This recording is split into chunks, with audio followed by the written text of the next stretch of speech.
easy go.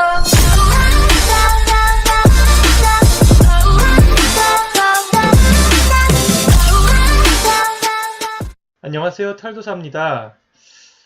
상담을 많이 하다 보니까요, 상담자분들한테 제 사주의 용신이 무엇이죠? 라는 질문을 많이 받게 돼요. 그래서 오늘은 용신에 대해서 이야기를 해볼까 합니다. 더 깊게 들어가면 사주에 있는 것을 쓰면 그것이 곧 용신이다 라는 주제를 가지고 이야기를 해드리고 싶어요. 방금 주제를 말씀드린 것처럼 제가 하고 싶은 얘기는요, 사주에는 별도로 용신이 없지만 굳이 용신을 따진다고 하면 내 사주에 있는 것을 잘 사용하면 그것이 용신이다 라는 이야기를 하고 싶은 거죠. 어제 한 이야기이기도 하지만요, 왜 동일한 사주가 다른 삶을 사는지에 대한 해답이 여기에 조금 들어있기도 해요. 상기와 같은 사주 고주가 있다고 하겠습니다.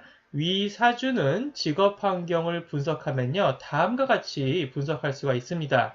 만약에 이 사주가요, 개인적인 선택에 의해서 돈을 추구하는 삶을 산다고 하면요, 월지에 있는 임목 편재를 추구하는 삶을 살 거예요. 월지에 있는 편재성을 추구하다 보니까요, 주로 이 사람은요, 전문직 형태로서 직업 환경을 이루거나 아니면 바로 사업적인 속성으로서 직업 환경을 이룰 겁니다. 예를 들어서 전문직으로 간다고 하면 금융, 재무, 회계 분야에서 펀드 매니저가 된다고 하거나 아니면 세무사, 회계사 이런 것들이 될 수 있는 명조라고 할 수가 있습니다. 그런데 이 사람이 만약 개인적인 선택이 조직 속성을 통해서 명예를 추구하겠다라고 한다면 시지에 있는 오화 정관을 추구하게 되는 거예요. 시지에 있는 정관은 사회적으로 연월에 드러난 정관이 아니다 보니까요. 이 시지에 있는 정관을 주로 국내 직장이 아니라 해외 직장 속성으로 쓰게 될 거고요.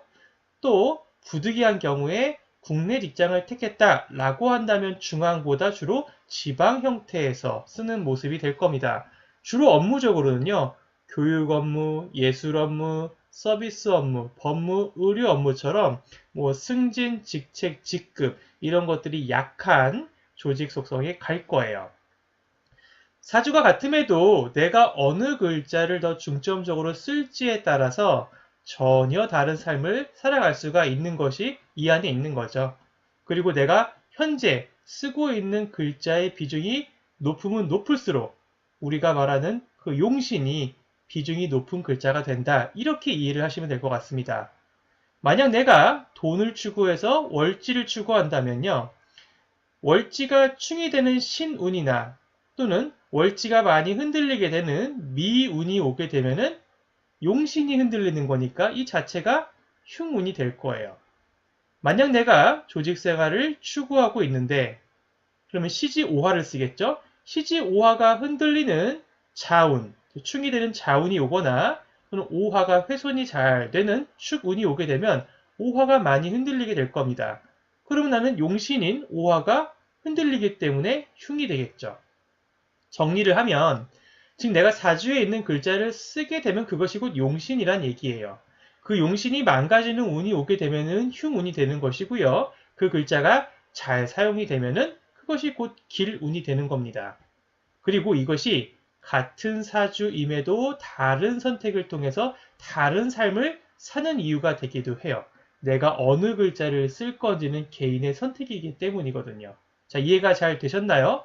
제 동영상이 마음에 드시면 구독, 좋아요, 많은 댓글 부탁드리도록 하겠습니다. 감사합니다.